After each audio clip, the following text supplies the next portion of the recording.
शरणं प्रपद्ये श्रीमान् वेङ्कटनाथान्त कवितार्केशरी वेदान्ताचार्यो मे सन्निधत्तां सदा हृदि श्रीनाथपक्षीनाथपक्षणान् ग्रामं यामनपूर्णमिश्रयतिराट् गोविन्दवचारकान् वेदान्त्याद्यमुनिं कलित्रमदनं श्रीकृष्णपादादितं श्रीरङ्गेश्वरकेशवान् भजे केशवोपापासमादिगुणान् ईशतादिशानम् लेखिकेन्द्रमहं भजे प्रपद्ये निरवद्यानां न सत्यां गुणसम्पदां शरणं भवभीतानां षटवोमुनीश्वरम् श्रीमच्छकारिषटवोपेन्द्रगङ्गिकाद्यात्मजातमुनिगुरुसार्वभौमिं सम्प्रेक्षितं करुणया परिपूर्णबोधं लक्ष्मीगुरुषटवोमुनिं भजामः वीररग्वीक्षताश्रयं वादूलं सचलकं वन्दे श्रीकृष्णदेशिकं श्रीरङ्गे श्रीमन्दुनाकरुणया संस्यादिप्रेक्षितम् शातश्रीनसम्मकार्यं पादाम्बुजेन्द्रं दान्तीक्षान्तिजयादिशोभणैर्भान्तं गुडाग्रेशं श्रीमद्रङ्गेतादियोगनिपतिं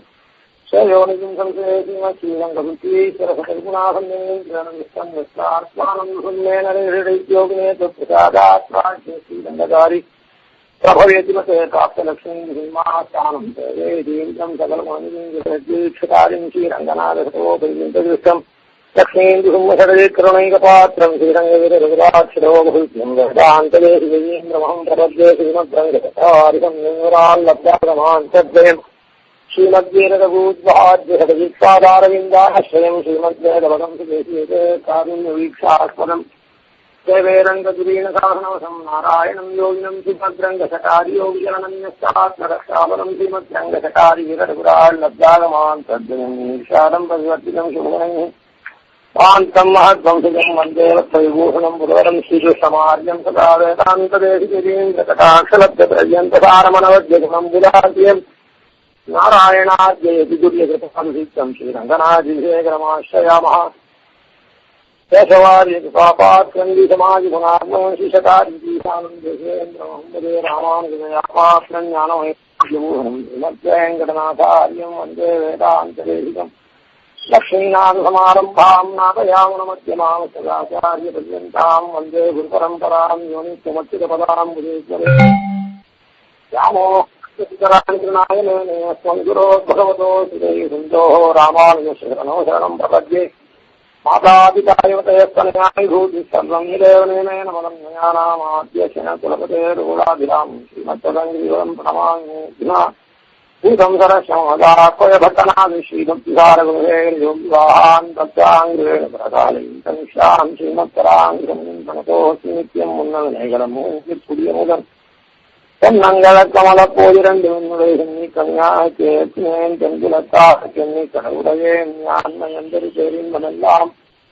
பழுதின்றி நங்கினர்பால் பயந்தரி கீர்த்தி ராமானுசமுங்காலின மேல் எந்த குணத்தை திருவரங்கத்தமுதோங்குமந்தால் எம்புங்களித்துறை அந்த அதிவோதி கொண்டு உனதறிப்போது தீர்த்தொண்டு செய்யும் அல்லந்தரே தோம் நாம் எல்லாம் எந்தன் நானும் உள்ளே அல்லும் பகலும் அவரும் படிகள் கருதனை வெல்லும் பரம் ராமானுஜாயுதன் மன்னப்பனே தேசனலாம் வந்திடவே பூதூரில் சித்திரையில்லாத நாள் வந்து தோன்றி கசிவாதிரவன் அரங்கர் எல்லா வாழ்ந்தருளும் எதிராஜா முன் பூசுரர்கோன் திருவரங்க தங்கனாரும் தன்னடி மேலந்தாரியா போற்றி பேரி என தலித்திர நூற்றெட்டு காட்டும் பெயரவே என கருளை கணிமே பூமன்யமாதி பெருந்தியமாள் மலிந்த பாமன்யமாறவன் கல்களையோர் தானம் மன்னவன் ராமானுஜன் சரணாரவிந்தன் நாம் மன்னி வாழ முந்தே சொல்லுவோம் நாமம் கதிக்கு பதறி என் தானமும் கல்லும் கடலும் எல்லாம் கொதிக்க தவம் செய்யும் கொள்கையற்றேன் கொல்லி காவலன் சொல்பதிக்கும் கலைக்கவி பாடும் பெரியவர் பாதங்களே துதிக்கும் பரமன் ராமானுஜன் என்னை சோர்விலனே. அழகங்களுடைய அனுகிரகத்தினால் நாம அனுசந்தித்து வரக்கூடிய இந்த ராமானுஜத்தில் மாடமாமயிலை திருவல்லிக்கேணி கண்டேனே அப்படின்னு சொல்லக்கூடியதான தயாராழ்வார் அவதார ஸ்தலமா இருக்கக்கூடிய திருமயிலை மயிலாப்பூர்லேருந்து இன்னைக்கு சொல்றோம். ஏதோ சொந்த காரியமா நான் சன்னதியிலேருந்து இங்க வந்திருக்கேன். அழகங்கள் எல்லாம் உத்தான முகூர்த்தம் ஆயி சாதுர்மாச சங்கல்பம் முடிஞ்சு ஸ்ரீரங்கத்துல 2 பேரும் மூலியமா தசாவதாரம் பண்ணிக்கிற நிசுமனுடைய திருவாராதனம்லாம் நடத்தின்னு வந்திருக்கப்படி கதிக்கு பதறி எங்கானமும் கல்லும் கொதிக்க கொள்கையற்றேன் கொல்லி காவலன் சொல்பதிக்கும் கலைக்கவி பாடும் பெரியவர் பாதங்களே துதிக்கும் பரமன் ராமானுஜன் என்னை சோர் இளமே. இதுல கொல்லிகாவலன் கலை சொல் பதிக்கும் கவி பாடும் பெரியவர் அப்படின்னு சொல்லக்கூடியது ரெண்டு விதத்திலையும், அதாவது கொல்லிகாவலுடைய கலை சொல்ல பதித்து கொல்லிகாவலன் சொல்ல பதித்து கலைக்கவி அதே நயத்தோட கலநயத்தோட பாடினவர் வேதாந்தி தேசிகன் ரகுவீர கத்தியம் மகாவீர வைபவத்தை பாடினார் அப்படின்னு சொன்னார். அதாவது கொல்லிகாவலனுடைய சொல்ல பதிக்கக்கூடிய கலையை கையாண்டு அப்படியே ரகுவீர கத்தியத்தை பண்ணார் அந்த கலைநயத்தோட அப்படின்னு சொன்னார். அதுக்கப்புறம் கொல்லிகாவலனுடைய கலை சொல் சாஸ்திரமாகிற சொல்லுக்குதே அதை பதிச்சு ரகசிய மாத்திருகை செம்பொற்கழலினை செய்யால் அமரும் திருவரங்கர் அன்பர்க்கு அடியவராய் அடிசூடிய நாம் உரைத்தோம் இன்பத் தொகையென எண்ணிய மூன்றின் எழுத்தடவே 51 பொருள் ஆறுயிர்கார்க்கு முதலவேன்னு ரகசிய மாத்திரையில 51 பொருள் எதனால சாதிச்சார் அப்படின்னு சொன்னார். 51 பாசுரங்கள் இருக்கு, 5 திவ்யதேசங்களுடைய பாசுரம்.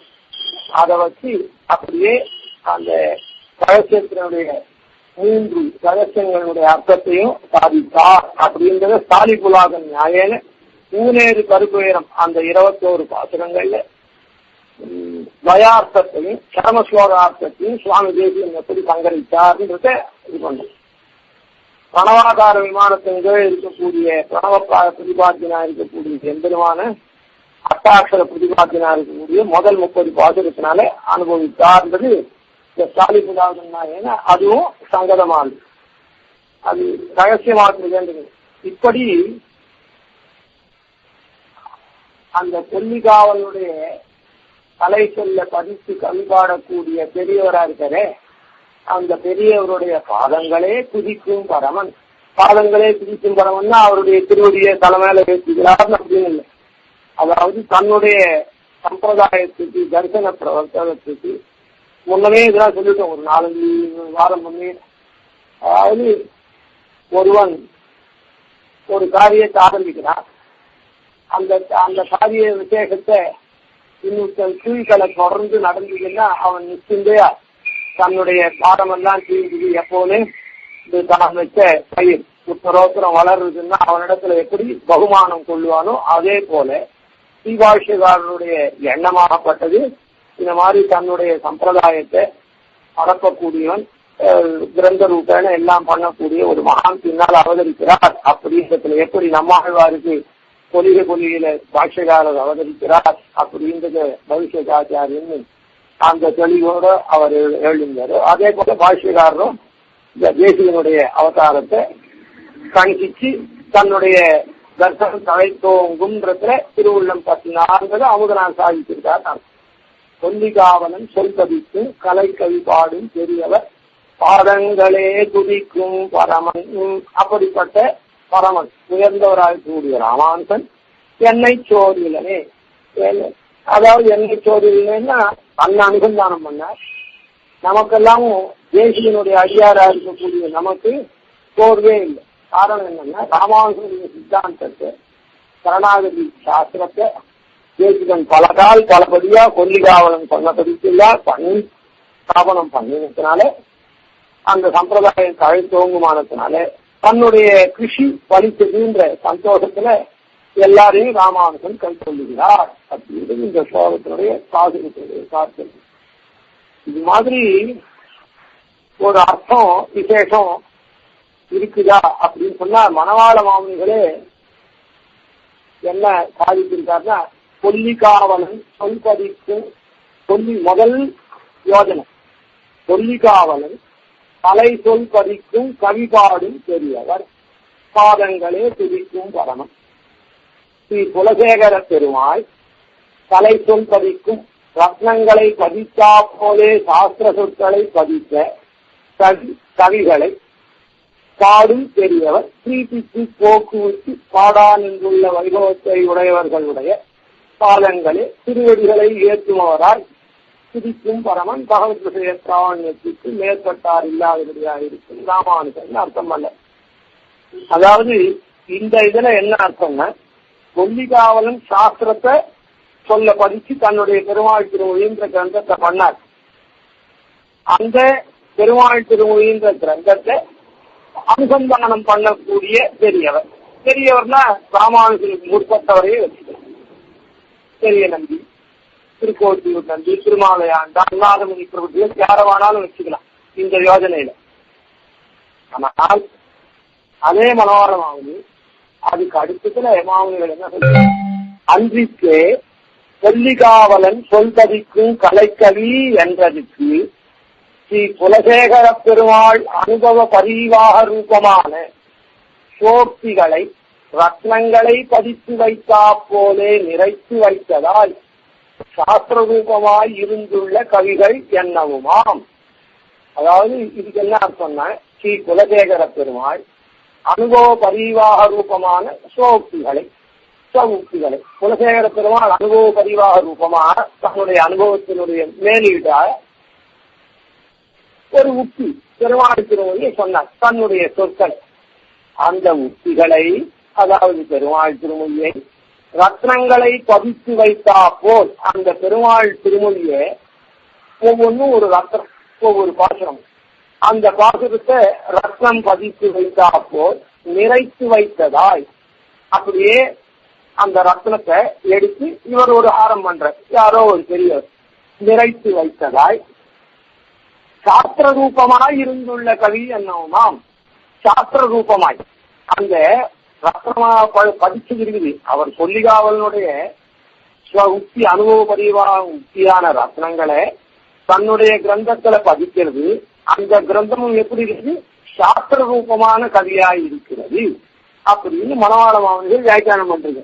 அப்போ சாஸ்திர ரூபமான கவியில இப்ப ரகசிய மாத்திரிகை அந்த சாஸ்திர ரூபமான கவி கொல்லிகாவலனுடைய சொல் பதித்தது. இன்னார்னு மனவாள மாமனி சாதிக்கலைன்னாலும் இந்த இடத்துல இந்த சோக்திகளை குலசேகர பெருமாள் அனுபவ பதிவாக ரூபமான சோக்திகளை ரத்னங்களை பதித்து வைத்தா போலே நிறைத்து வைத்ததால் சாஸ்திர ரூபமாய் இருந்துள்ள கவிகள் என்னவுமாம். இப்படியும் சொல்லலாம் ஒரு அர்த்தம். அன்றிக்கேன்னு சொல்லி முதல் அர்த்தத்தை கொல்லிகாவலன் சாஸ்திரத்தை பாடினார், அது அனுபவ பதிவாகமான பாடின பெரியவர்களை துதிக்கும் பரமன், அதாவது நாதமுனிகள் உள்ளிட்டார் யார் வேணாலும் இருக்கலாம் பெரியவர் அப்படின்னு அதுக்கு சாமானிய அர்த்தம். அன்றிக்கேன்னு விசேஷ அர்த்தம். கொல்லிகாவலனுடைய உத்திகளை தன்னுடைய அந்த ரத்னமா பாவித்து தன்னுடைய கவியில பதிச்சு அந்த ரத்னத்தை அதுவும் எப்படி சாஸ்திர ரூபமாய் அமைச்சவர்னு சொல்ற. அப்படின்னா இந்த இடத்துல தேசிகன் வந்து விவக்ஷேந்திரத்துல எந்த விதமான எல்லளவும் இல்லை. ஆனால் அதுக்கு வியாக்கியானம் பண்ண கருத்தா முதல் அர்த்தம் தான் சாதிச்சிருக்க, இரண்டாவது அர்த்தத்துக்கு விவரணம் பண்ணலை.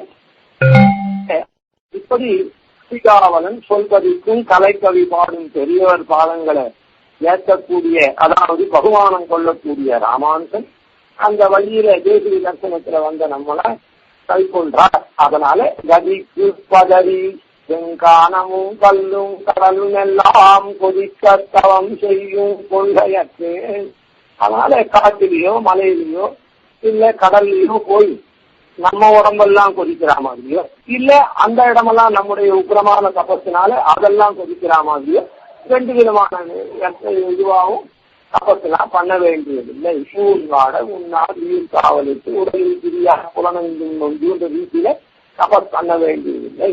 ஏன்னா ராமானுஜன் கைவிடாதபடியாக, அதாவது ராமானுஜனே ஆதராதிசயம் கொள்ளக்கூடிய குலசேகர பெருமானுடைய உச்சிகளை தன்னுடைய சாஸ்திரத்துல ரத்னத்தை பதித்தா போல பதித்து வைத்த மகானை அவர் வந்து கொண்டாடுறதுனால அந்த மகான் வழியில போகக்கூடிய நம்ம அந்த ராமானுஜன் பிரிவில்லாது சோதிலனேங்க பிரிவில்லாத அவர் கை கொள்றபடியினாலே நமக்கு வந்து எந்த விதமான பரமும் இல்லை. இந்த உஜ்ஜீவனத்துக்கு ஏதுவா இருக்கக்கூடிய தூரமான தபசுக்கள்லாம் பண்ண வேண்டியதில்லை அப்படின்னு இந்த பாசுரத்தினுடைய சாஸ்திரம். இது நீண்ட நாளா இந்த பாசுரம் நடந்திருக்கு. அதனால இந்த பாசுரத்தை இதை முடிச்சுட்டு அடுத்த பாசுரத்துக்கும் பதித்து பதறி எங்கானமும் கல்லும் கடலும் எல்லாம் கொதிக்க தவம் செய்யும் கொள்கையற்றே சொல்லிகாவலன் சொல் படிக்கும் கலைக்கவி பாடும் பெரியவர் பாதங்களே துதிக்கும் பரமன் ராமானுஜன் என்னை சோர்விலனே சோராச காதல் பெரும் குதிப்பால் தொல்லை மாலை ஒன்றும் பாராதவனை பல்லாண்டென் காத்திடும் பான்மையாள் சேராத உள்ள ராமானுஜன் தன் திறங்கிய சாரா மனிதரை சேரேன் எனக்கென்ன தாழ்வினே சோராத காதல் சோராத காதல்னா குறைவுபடாத காதல் காதல்னா பக்தி குறைவுபடாத பக்தியினாலே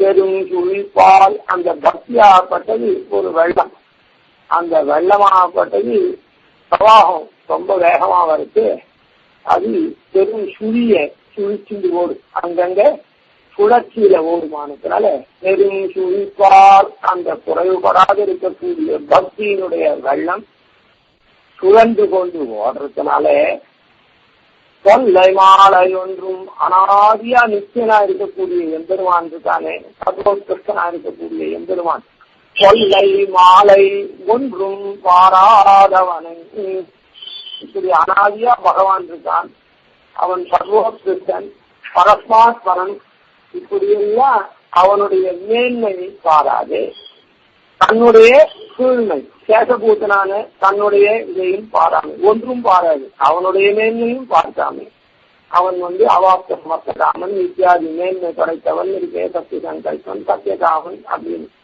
அந்த மேன்மையிலாவும் பார்க்காமே தன்னுடைய கீழ்மை அதாவது அவன் இல்லாத எந்த விதமான சொரூபஸ்திதி பிரவருத்தியே இல்லாத சுவாதீன கிரீட சேதனா சேத்தன ஸ்வரூபஸ்திதி பிரவருத்தி பேதான் அந்த பேதனா சொரூபஸ்திதி பிரவருத்தி பேதனா இருக்கக்கூடிய எம்பெருமான் இல்லாத இவனுக்கு சத்தையே சொரூபமே இல்லை ஸ்திதியே இல்லை பிரவருத்தியே இல்லை அப்படின்னு சொல்லக்கூடிய தன்னுடைய நிலைமையும் பார்த்தாங்க ஒன்றும் பாராது பல்லாண்டென் காத்திடும் பல்லாண்டு பல்லாண்டு பல்லாயிரத்தாண்டு பல கோடி 100,000 ஆயிரம் ஆயிரமா பெருக்கி கொண்டு அவனுக்கு காப்பு அவனுடைய சேமத்தை கருதி மங்களாசாசனம் செய்யும் பல்லாண்டென் காத்திடும் பான்மயன் பான்மயன் சுபாவத்தை உடையவன் தன்மை உடையவன் பான்மயன் தாழ் அப்படி தன்மை கொண்ட பெரியாழ்வார் கிருஷ்ணதீசர் அவருடைய தாழ்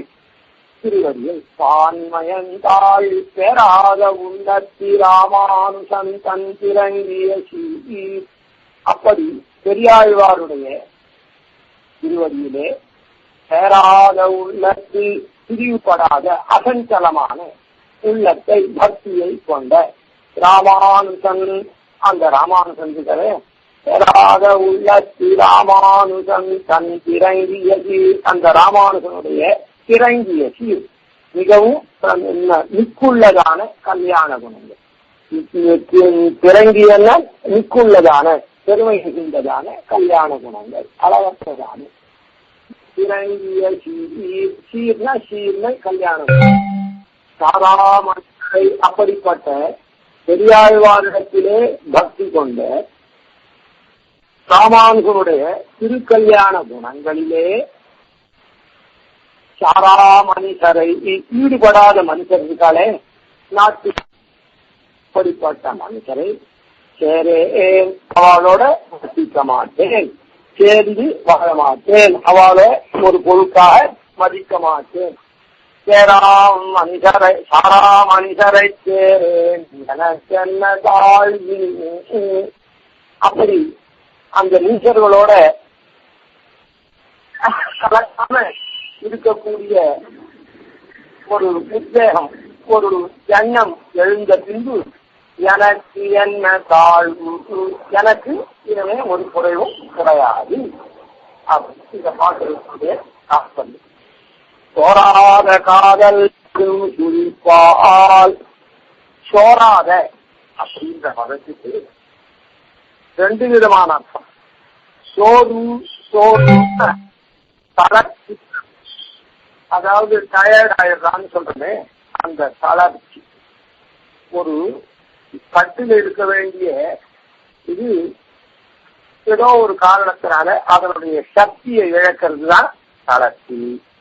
ஒரு பாக்ஸ்ல ஒரு டசன் ஒரு வஸ்து இருக்குதுன்னா அதுல இருந்து ஒன்ன உருவிட்டோம்னா அந்த பாக்ஸ் டைட்டா இருக்குது, தளர்ச்சியா போகுது. அதுதான் தளர்ச்சி. அதனால குறைவுபட்டதுன்னு அர்த்தம். தளர்ச்சின்னா சோர்வுடையதுன்னா குறைவுபட்டதுன்னா, சோறாத அப்படின்னா குறைவுபடாத. காதல் பக்தி, சோறாத காதல் அப்படின்னு ஒண்ணு. இந்த சோறாத காதல் பெரும் சிரிப்பால் அப்படின்னு. சோறாத காதல்ன்றதுக்கு அதாவது எம்பெருமானிடத்துல அத்தியந்த மிகுந்த பக்தி கொண்டவர் அப்படின்னு. இன்னொரு அர்த்தம் சோறாத அப்படின்னு சொன்ன சோர்ந்து போறது, கை சோர்ந்து போறது அப்படின்னு சொல்ல. ஒரு பொருள் நஷ்டமா போறது சோர்ந்து போறது. சோறாதன்னா நஷ்டமாகாதுன்னு. நஷ்டமாகாதேன்னு சொன்னாக்கா என்ன சொன்னா, அதாவது இந்த பக்தியாகப்பட்டது இன்னொரு இடத்துல பிரவகிச்சதுன்னா, இன்னொரு இடத்துலயும் போய் சேர்ந்ததுன்னா இந்த பக்தி இவரிடத்துல இருக்கிற பக்தி குறைஞ்சி போச்சு. ஒருத்தருடைய பக்தி பூர்ணமடைந்து இவரிடத்துல கொஞ்சம் அவரிடத்துல கொஞ்சம் இருந்ததுன்னா அப்போ அந்த பக்தியாகப்பட்டது சோர்ந்து போச்சு. அதாவது எதுக்கு அடிக்கும்.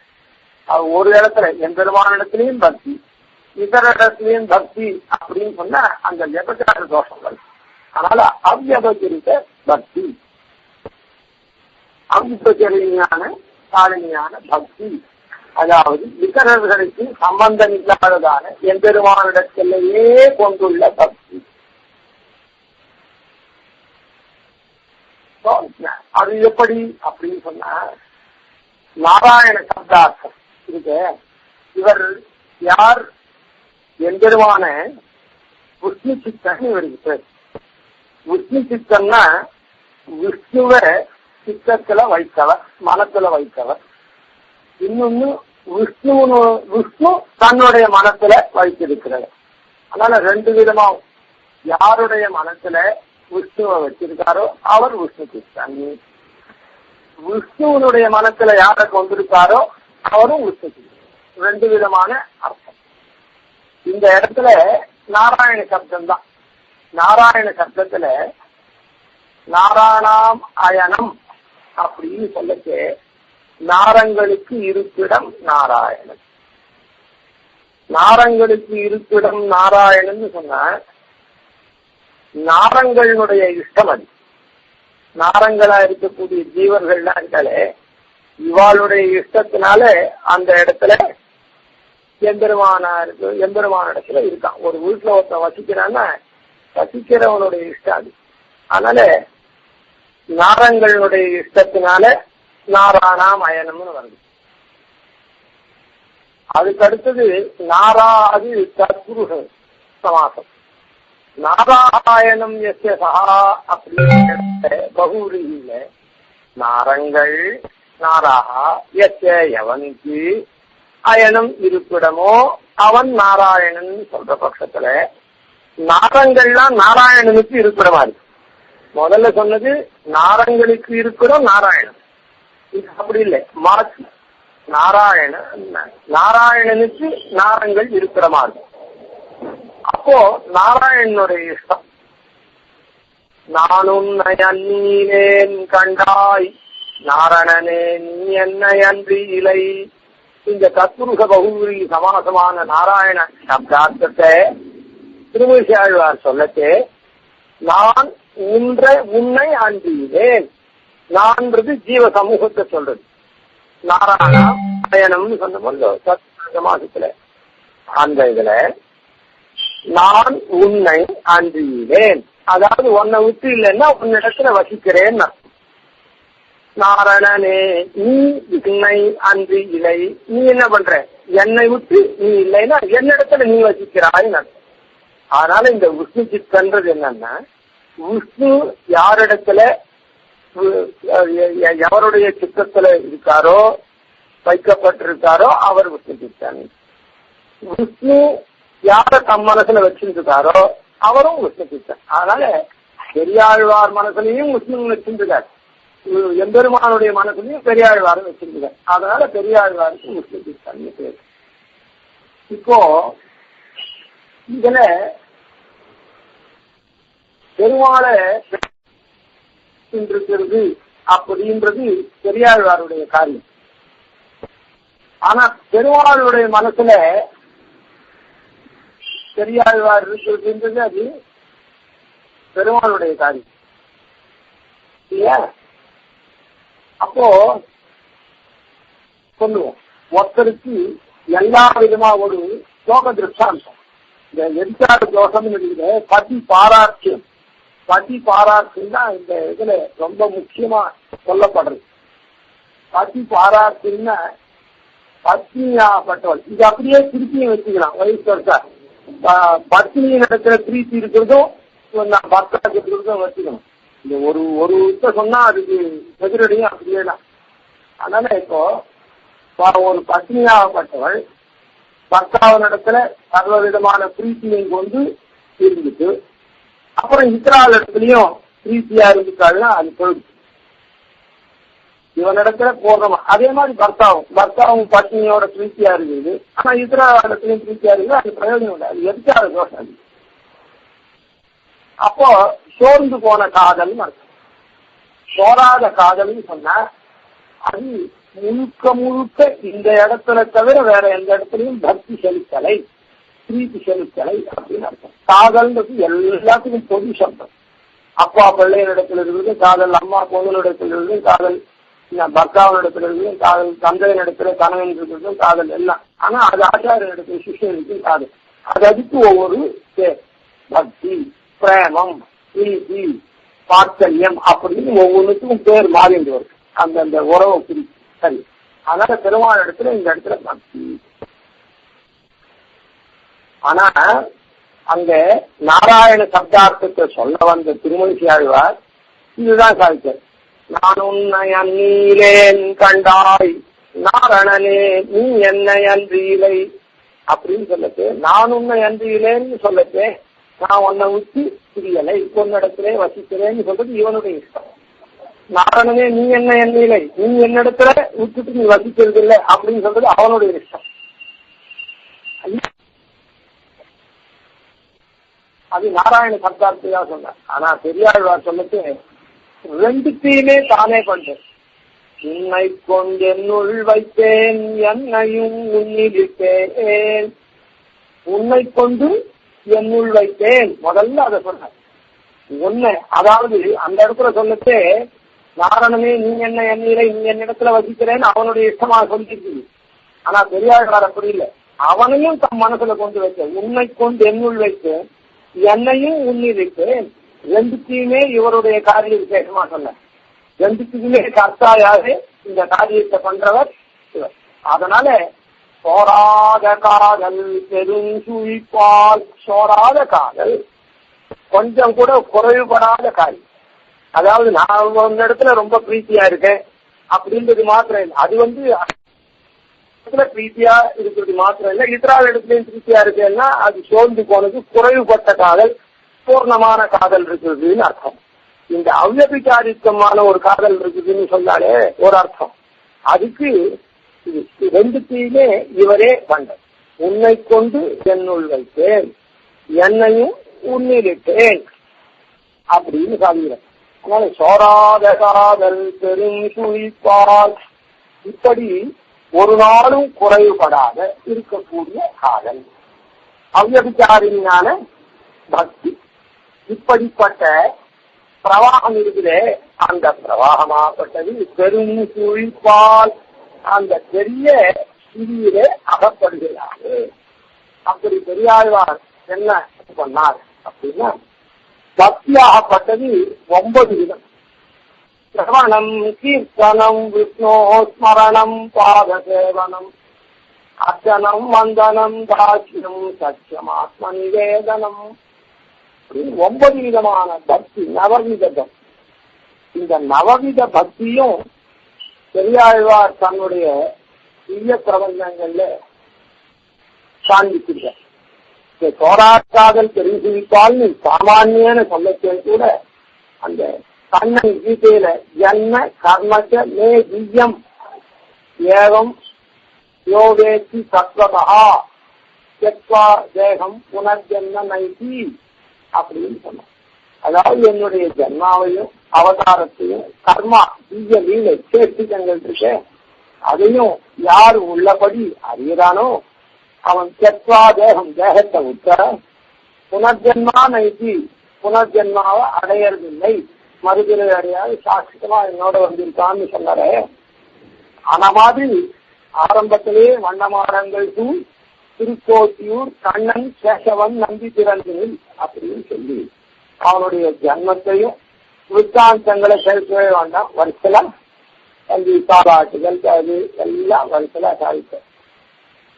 அதுக்கப்புறமும் இந்த நவநீத பக்தியும் அப்படியே இந்த இடத்துல, அதாவது பக்வாதன் விஷயத்துல நவநீத பக்தியும் அங்க இருந்தது அப்படின்னு. அதே போல ஸ்ரீமத் ராமாயணத்திலும் நவநீத பக்தியே ஒவ்வொருத்தர், அதாவது சொல்றவர் வால்மீகி, கேட்கிறவர் ஹனுமான், பாதசேவனமாப்பட்டது ஸ்மரணம் சீதாதேவி, பாதசேவனம் பாதுகாப்பட்டாபிஷேகத்தை பண்ணி பரதன், அதுக்கப்புறம் அர்ச்சித்தது சபரி, லங்காதிபதி அது பிரணாமத்தை வந்தனத்தை பண்ணவன் லக்ஷ்மணன் தாட்சி இப்படியெல்லாம் அங்க சொல்லி. அத போல இந்த இடத்துல எம்பெருமானத்துல உண்டான நவபவிக பக்தியும் தன்னுடைய பாசுரங்கள்ல சரியாததா பாடியிருக்கார். முதல்ல கவனம், ஒரு இதுவும் பல 44 திருமொழிகள் இருக்கு பெரியாழ்வார் திருமொழியில. முதல்ல பல்லாண்டுக்கு அப்புறம் உண்டானதான அந்த மீதி முதல் 10ல 9 இருக்க, அதுலயே ஒரு விதமா இந்த 9ஐயும் பார்க்கலாம். மற்றத்திலையும் பெரும் குளிப்பால்னு சொல்றதுனால சுத்தி சுத்தி அது வந்ததுன்னா அதே ஒரு இடத்துலயே அந்த பெரும் வெள்ளத்துல சுழல்ல மாட்டிட்டு அங்கேயே சுத்தி சுத்தி மூழ்கி வெளியிலேயே போக மாட்டான், அதுலயே அகப்பட்டு உணர்வான். அத போல பெரியாழ்வார் 44 திருமொழிகளையும் இந்த 9 விதமான பக்தியை மாறி மாறி காண்பிக்கின்றார். இருந்தாலும் ஓரளவுக்கு இந்த முதல் 9 திருமொழிகள் இருக்க, முதல் 10ல பல்லாண்டு முடிஞ்ச உடனே 2வது திருமொழி தொடக்கமா அதுல 9 விதமான, அதாவது சென்னலார் வயல்சு திருக்கோட்டியூர் மண்ணு நாரணன் நம்பி பிறந்தமை இன்னுநூல் உஷ்ணிசித்தன் இருக்கா அப்படின்றதுல எம்பெருமான் பிறந்தமையை, அதாவது அவதாரங்கள்லாம் பண்ணினத உஷ்ணிசித்தன் சொன்னார் அப்படின்னு சொல்ற. எம்பெருமான் பிள்ளையா பிறந்து மகிழ்வித்த இந்த பிறந்தமைன்னா என்ன அர்த்தம்? பிறந்தமை கேட்டுன்னு அர்த்தம். அந்த செய்தியை இவர் பாடினார் அப்படின்னா செய்தியை என்ன கேட்டார்னு அர்த்தம். கேட்டது அப்புறம் பாடுறார். அதனால இந்த இடத்துல முதல்ல அவனுடைய அவதார விசேஷங்களையும் ஆயர்பாடியில எப்படி அவனுடைய அவதார விசேஷத்தை போன அப்படின்றத இந்த இடத்துல சிரவண விஷயத்தை சொன்னாங்க. அதாவது மண்ணு நாரணன் நம்பி பிறந்தமை, ஒவ்வொன்றும் எல்லா இடத்துலயும் இப்படியேதான் சொல்லிருக்க மாதிரி இருக்கும். அப்போ எல்லாத்துக்கும் வாட்சியே இல்லாத மாதிரி ஒன்றை போலதான் மற்றதும் தோணும். ஆனா அதுல சூக்ஷமா பார்த்தாக்க இந்த பிறந்தமையை இவர் பாடினார், ருசிகன் பாடினேன் விரித்தேன் அப்படின்னு சொன்ன என்ன அர்த்தம்? பிறந்தமையை கேட்டு இதை பாடினேன் அர்த்தம். அதாவது எம்பெருமானுடைய இறைவன் பிள்ளையாக பிறந்து மகிழ்வித்த செய்தியை பாடிய. செய்தினா என்ன அர்த்தம்? செய்தியை கேட்கதான முடியும், கேட்டு அதுக்கப்புறம் பாடினார்னு அர்த்தம். பின்னால வந்ததை பத்தி இப்ப இல்லை, முதல்ல இந்த விஷயத்துல கேட்ட விஷயத்தை சொல்லப்பட்டிருக்கு. அதுக்கப்புறம் 2 திருமொழியில எம்பெருமான பாதாதிகேசம் திருப்பார் குழலி யசோதை முன் சொன்ன திருப்பாத தேசத்தை தென்புருவை பட்டன் விருப்பாலுரைக்கா அப்படின்னு சொன்னார். அதாவது சுருப்பார் குழலி, அந்த யசோதை எப்படி யசோதை முன் சொன்ன திருப்பாத தேசத்தை தென்புதுவை பட்டன் இருப்பால் உரைத்த அவ எப்படி சொன்னாலோ அத போலயே இவர் உரைத்தார் அப்படின்னு சொன்னா என்ன அர்த்தம்? கீர்த்தனமாகப்பட்டது அவ எப்படி பாடுறாளோ அதே மாதிரி பாடப்படுறது. அதனால இந்த இடத்துல கீர்த்தன விஷயத்தை சொன்னார், கீர்த்தனமான பக்தியை சொன்னார். முதல்ல இறந்தமை இறந்தபடியை அங்கு விரித்தார். எல்லா இடத்துலையும் சொன்னார்ன்றது வேற விஷயம். அதுக்கு முன்ன எதை சொன்னார் அங்க கேட்டு சொன்னார், இது அவர் சொன்னபடியே சொன்னார். அப்படின்னா என்ன அர்த்தம்? அவர் எப்படி சங்கீர்த்தனம் பண்ணாலோ அந்த சங்கீர்த்தனப்படியே இவரும் பண்ணார். அதனால சிரவணம் கீர்த்தனம் அப்படின்றது ரெண்டாச்சு. மூன்றாவது அதாவது மேல் திருமொழியில மூன்றாவதுன்னா இப்ப மூன்றாவது நாலாவது திருமொழி மாணிக்கங்கத்தில வஞ்சனையால் வந்த பேச்சு முளையுண்ட அஞ்சன வண்ணனை ஆட்சி தாளாட்டியா, அந்த ஆட்சி தாளாட்டிய படியை பெரியாழ்வார் செஞ்சொல் மறையவர் பேர் புதுவை பட்டன் சொல் அப்படின்னு சொன்னார். அன்னைக்கு ஆட்சி தாளாட்டின விதத்தை இவர் சொன்னார், அந்த விதத்தை நினைத்து சொன்னார் அர்த்தம். ஸ்மரணம். அந்த ஆட்சி தாளாட்டியவற்றை செஞ்சொல் மறையவர் பேர் புதுவை பட்டன் சொல்லுன்னு சொன்ன எல்லாத்திலையும் திருப்பி சொல்றேன். பெரியாழ்வார் சொன்னான்றதுல எதுவுமே மறுக்க முடியாது. பெரியாழ்வார் எப்படி சொன்னான்றதுதான் இங்க. முதல்ல சொன்னா பிறந்தவனை கேட்டு சொன்னார். அது ஒரு நீர். அந்த செய்தியை கேட்டு சொன்னார். அவர் சொன்னபடியே சொன்னார் அப்படின்றது கீர்த்தனம். மூன்றாவது அவ எப்படி தாளாட்டினாலோ அப்படி சொன்னார் அப்படின்னு சொன்னா அதை நினைச்சு இவர் ஸ்மரணம்ன்றது இந்த இடத்துல. அதுக்கு அடுத்த திருமொழியில சந்திரனை அப்படியே அழைக்கக்கூடியதான திருமொழியில் இருக்க மைத்தடங்கண்ணி யசோத தன்மகனுக்கு இவையொத்தன சொல்லி உரைத்த மாற்றம். அதாவது இவையொத்தன சொல்லி அம்புலிக்கு எம்பெருமானுடைய அந்த சந்திரனுக்கு எம்பெருமானுடைய மேன்மைகளை சொல்லி அவனுடைய திருவடியில அவதாரப்படாம நீ மாமதி மகிழ்ந்தோட்வா சிறியன் என்றும் சிங்கத்தை இவளே அப்படின்னு சொல்லி இவனுடைய திருவடியில அவதாரப்படாத நீ கற்பிக்க வேண்டும் அப்படின்னு அந்த அம்புலி அழைக்கிறார். அதனால இந்த இடத்துல பாதசேவனத்தை சொன்னபடி சவணம் கீர்த்தனம் விஷ்ணு ஸ்மரணம் பாதசேவனம். மேல செங்கீரை பருவம் அந்த ஆயர்கள் போரேறு ஆடு ஆடுகவே. இந்த இதுல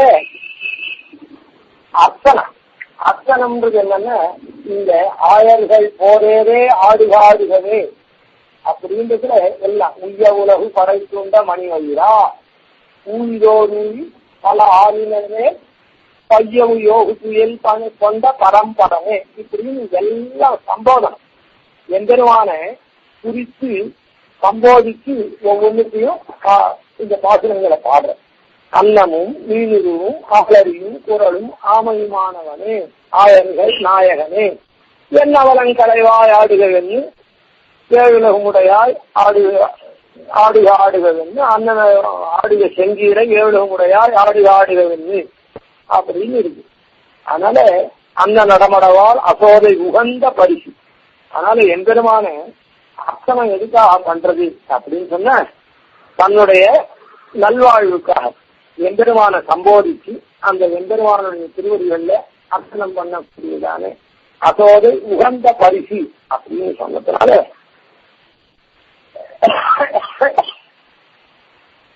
இந்த இடத்துல விஷயத்தை அர்ச்சன பக்தியை கொண்டு காட்டினார். மேலே சப்பானி அதுல கடைசி பாசுரத்துல எல்லாத்துக்குமே ஒரு விஷயம், அதாவது அந்த சாராம்சம் தெரியும். கொள்ள தோன்றிய ஆயர்தங்கோவினை நாட்கமல் கோவில் வில்லிபுத்தூர் பட்டன் வேட்கையால் சொன்ன சப்பானி ஈரங்கும் அப்படின்னு சொன்ன. இந்த சப்பானியில சப்பானி ஈரைந்து பத்து பாட்டு. சப்பானின்றது என்னதுன்னா குழந்தைகளை கையை கட்டும்படி சொல்லக்கூடியது. அதாவது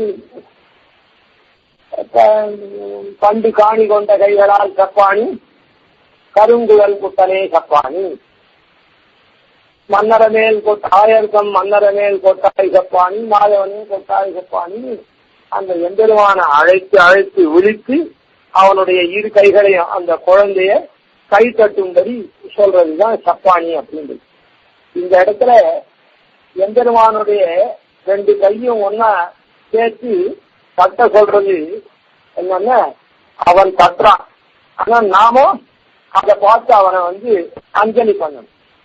அந்த ரெண்டு கையும் சேர்றத கட்டுறதுக்காக அதை சொன்னதுனால நாம இங்க தெரிஞ்சுக்க வேண்டிய விஷயம் என்னன்னா, அஞ்சலியை பண்ணணும். அஞ்சலி தீசி அஞ்சலி ததங்கி முத்திஷ்ய கதாபி கேனசியதா ததாவாமி சத்ருதோஞ்சலி ததைவ முஷ்ணாதி அசுபான்யசேஷதா அசுபானி புஷ்ணாதி நஜாதி ஹீயசே அப்படின்னு பெரிய முதலியாரான ஆளவந்தான் சாதிச்சாரு.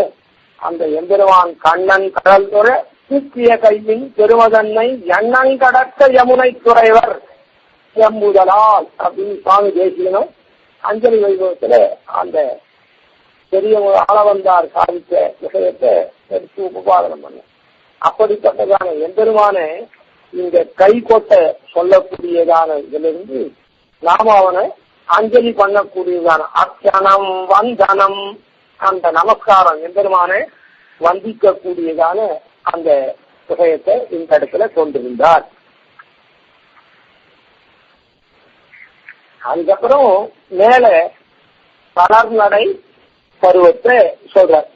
தளர்நடை பருவத்துல என்ன அப்படின்னு சொன்னா, தளர்நடை நடவானம், தளர்நடை நடவானம்.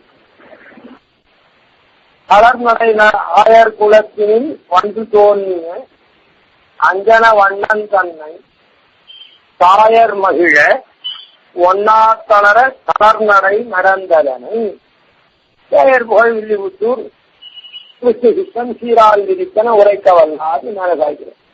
இந்த இடத்துல என்னன்னா, ஆயர் குலத்தினில் வந்து தோன்றிய அஞ்சனவண்ணன். இப்படி இந்த இதுல அவன் என்ன பண்றான், தாயர் மகிழ ஒன்னா தளர, அந்த தளர்நடை பருப்புன்றது சின்ன குழந்தை அப்படி தட்டி தட்டி நடந்து வருது. அது இது எதுக்கா அந்த கண்ணபிரானை இந்த மாதிரி பண்ண சொல்றார் அப்படின்னு சொன்னா, தாயர் மகிழ, தாய்மார்கள் மனம் மகிழ. தாய்மார்கள்னா என்ன அர்த்தம், தாயை போல பாசம் கொண்டிருக்கிற மற்றவர்கள்னா மகிழும்படியாகவும். ஒன்னா தளர, அதாவது அவனிடத்திலே பிரீத்தி இல்லாத வணங்காத இவாள்லாம் இருக்காளே, அவள்லாம் நசிந்து போகும்படியாகவும் வருத்தமடையும்படியாகவும் ஒன்னா தளர் நடை நடந்ததனை அப்படின்னு. அதனால எம்பெருமானிடத்துல யாரெல்லாம் பிரீத்தி கொண்டு தாசவிருத்தி கொண்டாலோ அவள்லாம் மகிழும்படியா இந்த தளர் நடை. யாரெல்லாம் எம்பெருமானிடத்துல தாசத்துவத்தை மேற்கொள்ளாம பிரிந்து போறாளோ அவனுக்கு மாறுதலா போறவாள்லாம் வருத்தம் அடையும்படியா இந்த தளர் நடை அமைந்திருக்கிறது. அப்படின்றதுனால எம்பெருமானிடத்துல பிரீத்தியை செலுத்தக்கூடிய தாய்மார்களெல்லாம் இது மகிழ்ச்சி கொடுக்கிறது. அப்ரீத்தியா இருக்கக்கூடிய வணங்காதவர்களுக்கெல்லாம் வருத்தத்தை கொடுக்கிறது இந்த தளர் நடைன்னு அந்த சீபாசத்துல சொல்றதுனால இந்த இடத்துல தாசத்துவத்தை யார் ஏற்றிருக்காளோ எம்பெருமானுடைய தாசத்தன்மையை அவளுக்கெல்லாம் மகிழ்விக்கக்கூடியதா இருக்குது. பக்தர்களா இருக்கக்கூடிய தாசத்துவத்தை ஏற்றுக்காதவர்களுக்கெல்லாம் வருத்தத்தை தருது. அப்படின்றதுனால இந்த அர்ச்சனம் வந்தனம் தாசியம் அப்படின்ற அந்த 7வது பக்தியை இங்கே சொன்னார். அதுக்கப்புறம் அச்சோ பருவம். நச்சுவார் முன்னிற்கும் நாராயணன் தன்னை அச்சோ வருகவென்னு ஆட்சி உரைத்தனா. இந்த அச்சோ பருவம்ன்றது என்னது அப்படின்னா, எம்பெருமான குழந்தைய அணைத்து கொள்ள சொல்றது. குழந்தைய அணைத்துகள், அதாவது மாரோட மால் அணைத்துகள், குழந்தைய எடுத்து அணைத்து கொள்ளுதல். இப்போ அது அணைத்துக் கொள்றது எந்த இடத்துல? எம்பெருமான் குகப்பெருமான் அணைச்சிருந்தான். அதுக்கப்புறம் அனுப்ப பரிசங்கம் பண்ணான், சுக்ரீவாதனை பண்ணான். இப்படி சில பேர்லாம் நின்னோம் ஐவரானோம் அறுவரானோம்னுட்டு அந்த பரிசங்கத்தை கொடுத்தான்.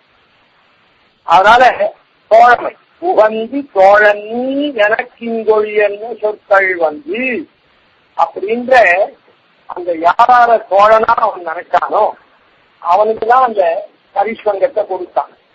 அத போல இந்த இடத்துல இந்த அச்சோ பருவத்துல அச்சோ அச்சோ சங்கமிடத்தானே அச்சோ அச்சோ, அதாவது என்னை வந்து அணைத்துக்கொள் அணைத்துக்கொள் ஆகியன் கையனே அச்சோ அச்சோ கை காய் ஏந்தியவரே நீ என்னை அணைத்துக்கொள் அப்படின்னு சொன்னா என்ன அர்த்தம்னா, அந்த எம்பெருமான் யார அணைத்துகிறான்னு சொன்ன ராமாவதாரத்துல யாரார அவனுக்கு தோழனா வந்தாலோ அந்த தோழனா வந்து அவனும் தோழனா அங்கீகரிச்சானோ அவன்தான் அந்த பரிசங்கம் பண்ணிட்டான்.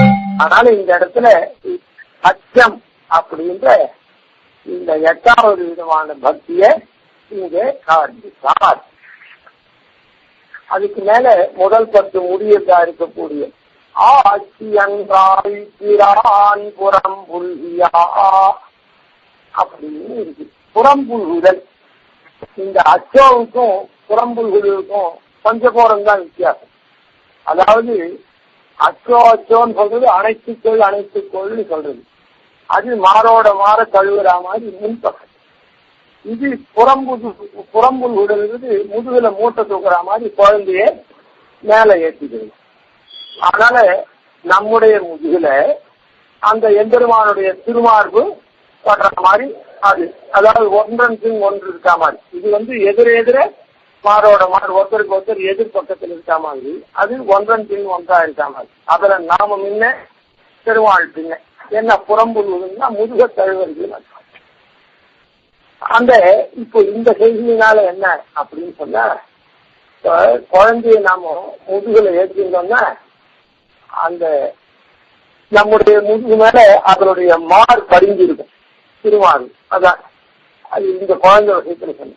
இப்ப இந்த புறம்புல்குதலை காண்பிச்சதுனால நாம என்ன அப்படின்னு சொன்ன, ஆத்ம நிவேதனம் பண்ணவால திருவுடன் வந்த செழுமணி போல் மணிவரையோ சௌரேகே அப்படின்ற ரீதியில அந்த நித்திய ஹிருத்யோபி ஜீவஹா அப்படின்னு நிச்சயமா அந்த எம்பெருமானுடைய திருமார்பில் இருக்கக்கூடிய கௌத்துவ ஸ்தானியன நாம போய் அமையணுமே.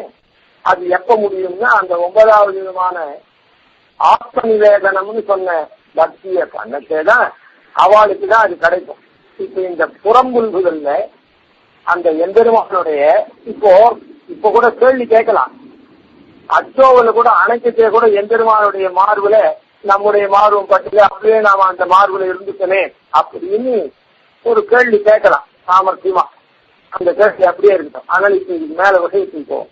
அதனால இந்த புறம்புல்குதல்ல எம்பெருமானுடைய திருமார்புல நாம நித்திய ஹிருத்யோபி ஜீவஹா நிச்சயமா இருக்கக்கூடிய கௌத்துவ ஸ்தானினா இந்த இடத்துல பிராட்சியெல்லாம் எப்படி வீட்டிருக்காலோ திருவுடன் வந்த செழுமணி போல் அந்த திருவுக்கு பக்கத்துல நாமும் அந்த எம்பெருமான இடத்துல அமையக்கூடியதான ஒரு அம்சம். சரி, அதனால அது மூலமா இந்த புறம்புல்குதலை காண்பித்தார். ஆனா அது இதை முடிக்கிறதுக்கு முன்னே ஒரு கேள்வியை கேட்டோம். அந்த கேள்விக்கு பதில் என்னன்னா, அந்த மணிய கவுத்து அணிவார் இல்லை, புரியுதா? ஒருத்தர் ரத்னங்களை பதிச்ச ஆரத்தை போட்டுண்டா ரத்னத்தெல்லாம் மார்ல ஒட்டிட்டு மேல அந்த தங்கம் மாத்திரம் தெரியுற மாதிரி ரத்ன ஆரத்தை கவுத்து போட்டுக்க மாட்டான். அதனால அது மின்பக்கம் தான் பார்க்கணும். அதனால எஜதி அச்சோன்னு சொல்லச்சே அணைக்கச்சே அப்பவே நம்ம மார்ல ஒட்டிட்டு இதுக்கு அதுக்கு என்ன வாசி அப்படின்னு கேட்பாரு உண்டானால் அந்த கேள்விக்கு என்ன அர்த்தம்னா, அது வந்து இந்த ஜீவனை கவுத்து உள்ள வச்ச மாதிரி இருக்கும். அப்படி இல்லை, ஜீவனை மின்பக்கமா இருக்கிறது இந்த எம்பெருமான் பின்னால இருந்து அவனுடைய திருமார்புல இந்த ஜீவன் அப்படி மின்பக்கமா பார்த்த மாதிரி இருந்தாது. அதாவது 2 பேருடைய பேசும் ஒரே பக்கத்துக்கு நோக்கி இருந்தாது. அப்படிதான் ரத்னங்களை மாறல அணிவர்களானதுனால இந்த புறம்புல்குதல் மூலமாக இந்த ஆத்ம நிவேதனத்தை காண்பித்தார் அப்படிங்கிறது ஓரளவாக ஊழிக்கிறோம். வேற எத்தனையோ பதிகங்கள் இருக்கு. இத மாறி மாறி பெரும் குறிப்பான்னு சொன்னதுனால இப்படி மாறி மாறி இந்த 9 விதமான பக்தியையும் ஆழ்வார் சாதிக்கின்றார். சோராத காதல் பெரும் சிரிப்பால், சோராத காதல் பெரும் சிரிப்பால், தொல்லை மாலை ஒன்றும் பாராதவனை பல்லாண்டென் காப்பிடும். இப்படி குறைவுபடாத காதலினாலே, பக்தியினாலே, சவ்யபிச்சாரியான பக்தியினாலே இப்படி இருக்கக்கூடிய அதிலேயே மூழ்கி போன பெரியாழ்வார் யாரிடத்துல இந்த காதல்லாம் கொண்டார்னா தொல்லை மாலை. அந்த தொல்லை மாலை இப்படிப்பட்ட எம்பெருமான், அனாதியா இருக்கக்கூடிய எம்பெருமான். தொல்லை மாலைனா, தொல்லைனா நடுநாள், அனாதின்னு புராணா, புருஷ புராணான்னு சொல்ற மாதிரி அந்த புராணன் நடுநாளா அனாதியா இருக்கக்கூடியவன். மால்னா வியாமோகம் கொண்டவன். வியாமோகம் கொண்டவன், வியாமோகம் கொண்டவன் சொன்னாக்கா நம்ம இடத்துல பெருமாள் அனாதியா வியாமோகம் கொண்டிருக்கான். ஆனால்தான் அவனுக்கு இந்த இடத்துல தொல்லை மாலை அப்படின்னு சொன்னார். அப்படிப்பட்ட தொல்லை மாலை அவனுக்கு எம்பெருமான் தொல்லை மாலையா இருந்தா கூட, மாலா இருந்தாலும் இந்த ஆழ்வாரே அதை காண்பிச்சிருக்க. அதாவது 5வது 10 2ஆம் திருமொழி கை பற்றி அப்படின்ற தசகத்துல மேற்கொண்டு புகுந்து வேதத்திரானார் கிடந்தார். எம்பெருமான் என்ன பண்றான், அனாதியா நம்ம இடத்துல மால் வியாமோகத்தை உடையவன் அப்படின்னு அவனுக்கு நம்ம சித்திக்கிட்டே என்ன பண்றான், இந்த சரீரத்துல வசிக்கணும் அப்படின்றதுக்காகவே நம்ம சித்தி பண்றான். அது முன்னே சொல்றார், வாக்கு தூய்மை இல்லாமையிலானேன்ற பதிகத்திலே கோயிலில் வாழும் வைஷ்ணவன் என்னும் வண்ண கண்டாயே. நான் யாருன்னு சொன்னா உன்னுடைய கோயில்ல வாழக்கூடிய வைஷ்ணவன். இந்த சரீரம் இருக்குதே, இதுக்கு பிரம்மபுரம்னு பேர். இந்த பிரம்மபுரமான சரீரம் அது எம்பெருமான் வசிக்கக்கூடிய இடம். அந்த எம்பெருமானோட கூட நாம்னு சொல்லக்கூடிய அந்தந்த ஜீவனும் இந்த சரீரத்துல வசிக்குது. ஆனா நம்ம மாறி என்ன நினைக்கிறோம்னா, நம்முது இந்த சரீரம் அப்படின்னு நாமே நினைச்சிருக்கோம். அதனால எப்படி ஒரு வீட்டுல கொடுத்து போயிட்டு இது என்னுடைய வீடு அப்படின்னு வீட்டுக்காரனையே உள்ள விடாதபடி நாம பண்ணிட்டு இருக்கோமோ, அந்த மாதிரி இந்த வீடு எம்பெருமானது. அதுல நாம கொடகூடி புண்ணிய பாவம் பண்ணதுக்கு தகுந்த மாதிரி அங்க வாசம் பண்ணிட்டு இருக்கோம். ஆனால் மாறுதலா இது என்னன்னு நினைக்கும். அதனாலதான் அது இல்லைன்றதை தெரிவிக்கிறதுக்காக ஆழ்வார் வன்மையாவது கோயிலில் வாழும் வைஷ்ணவன். வைஷ்ணவன் வைஷ்ணவன்னா அந்த வன்மை எப்படி இருக்குன்னா, என்ன வன்மை, உன்னுடைய கோவில்ல நான் குடியிருக்கேன்னு நினைக்கிறது தான் வைஷ்ணவனுடைய தன்மை. என்னுடைய இடம், அதாவது சுத்தி சொல்லச்சே 2 ஒரு மரத்துல வசிக்கிறது. ஒண்ணு புண்ணிய பாபத்தை பலனை அனுபவிச்சுட்டு இருக்குது, இன்னொன்னு ஆனந்தமா பிரகாசிச்சுட்டு இருக்குன்னு சொல்றது. இதுல இருந்தே தெரிஞ்சிடும். அதனால ஆனந்தமா இருக்கிறது தான் ஓனர்.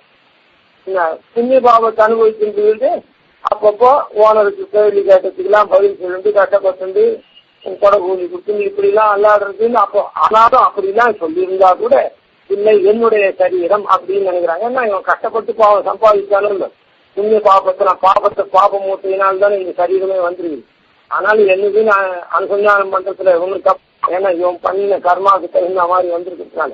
ஆனாலும் எப்படி இருந்தாலும் அது எம்பெருமானுடைய கோவில். அதனாலதான் அந்த வன்மை சைத்தியம் எனக்கு இருக்கக்கூடிய வேண்மை என்ன அப்படின்னு சொன்னா, வன்மையாவது நின் கோயிலில் வாழும் வைஷ்ணவன் என்னும் வன்மை கண்டாயே காட்ட. அதனால வைஷ்ணவன் இருக்கக்கூடிய வன்மையில நான் நிற்கிறேன். அது என்னதுன்னா உன்னுடைய கோயிலே இருக்கிறேன்னு சொன்னேன். அப்படி இருக்க தொல்லை மாறா இருக்கக்கூடிய பெருமான்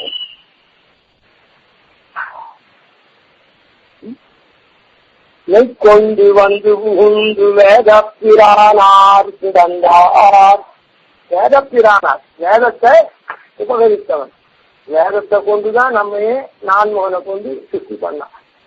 அந்த வேதத்தை கொண்டு நம்மளாம் நல்வழிப்படுத்தி இதம்மா குரு, இதை செய், இதை செய்யாதே அப்படின்னு நல்வழிப்படுத்துறதுக்காகவும் அந்த வேதத்தை நமக்கு கொடுத்தாங்க.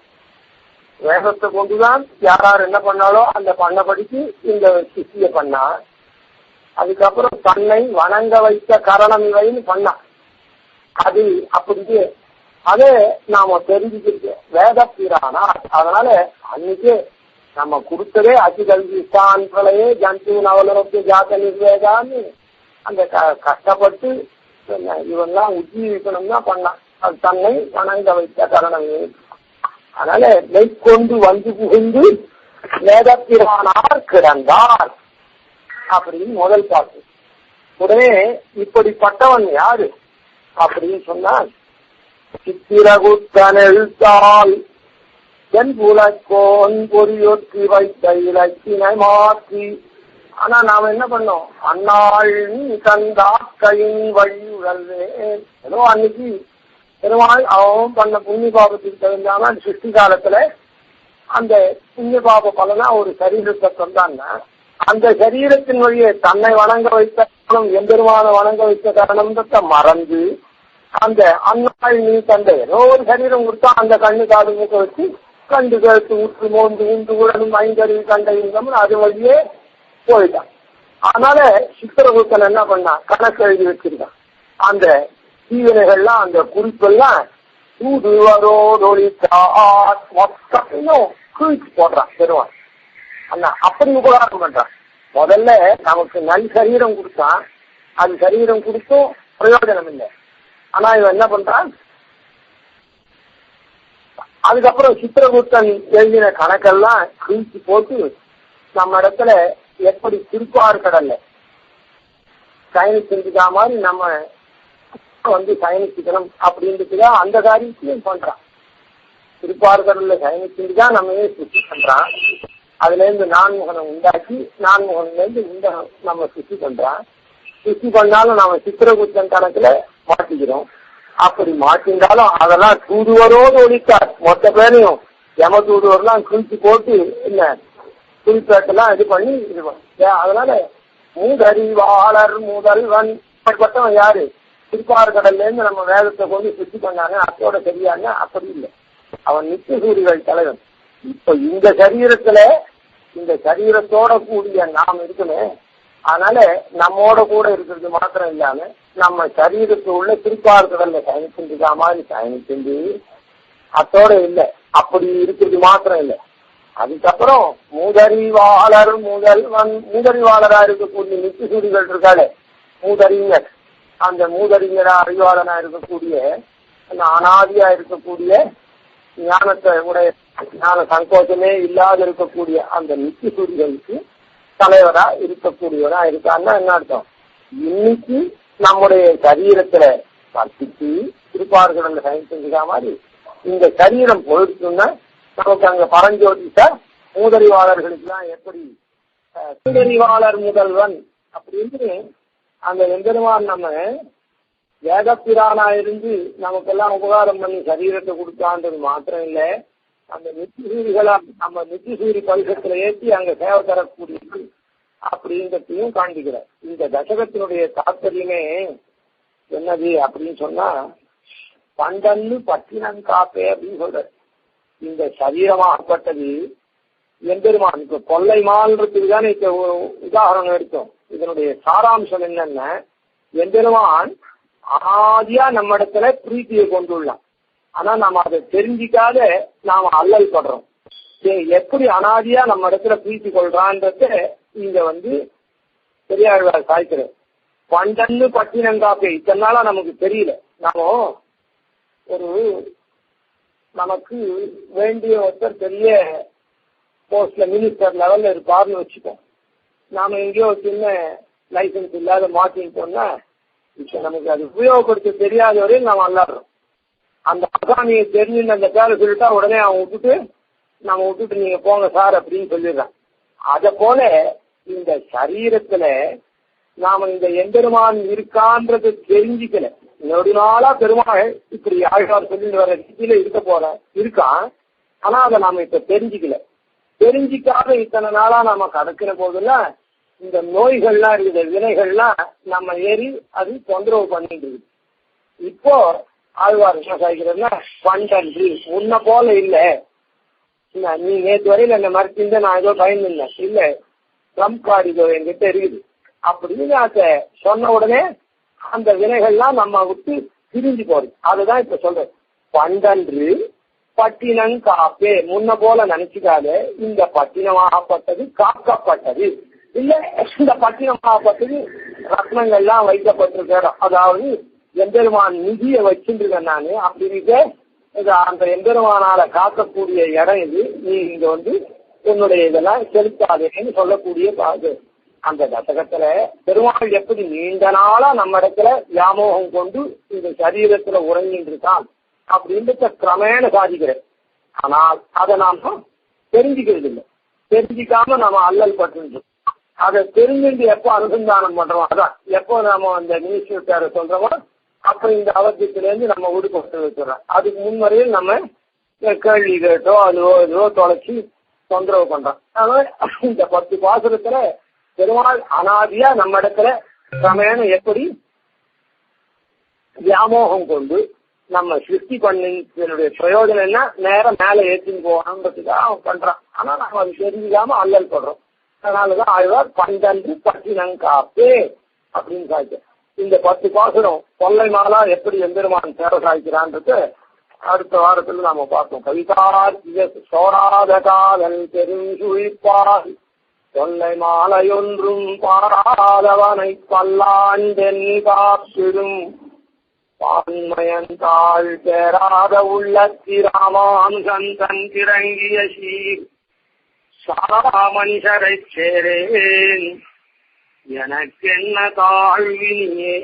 கவிதா கிருஷ்ணமாய கல்யாண உலகாலினே ஸ்ரீமதே வெங்கடேசாய வேதாந்த குரவே நமஹாவாதி சிவசுரோமங்க பஞ்சானன பராக்கிரமா ஸ்ரீமான் வெங்கடநாதாரிய ஸ்திரம் வேதாம் புவி ஸ்ரீராமானுஜ சித்தாந்த நிர்தாரண துரந்தராதிவன்ஷடகோபாச்சேதீந்திரோதேதாதிவன்ஷடகோபாதீன் பதேனிஷம் ஸ்ரீரங்கபூர்வஷடகித்யதீஷானபதாசிரம் ஸ்ரீவத்வம்சதிலகம் வந்தே ஸ்ரீகிருஷ்ணதேசிகம்.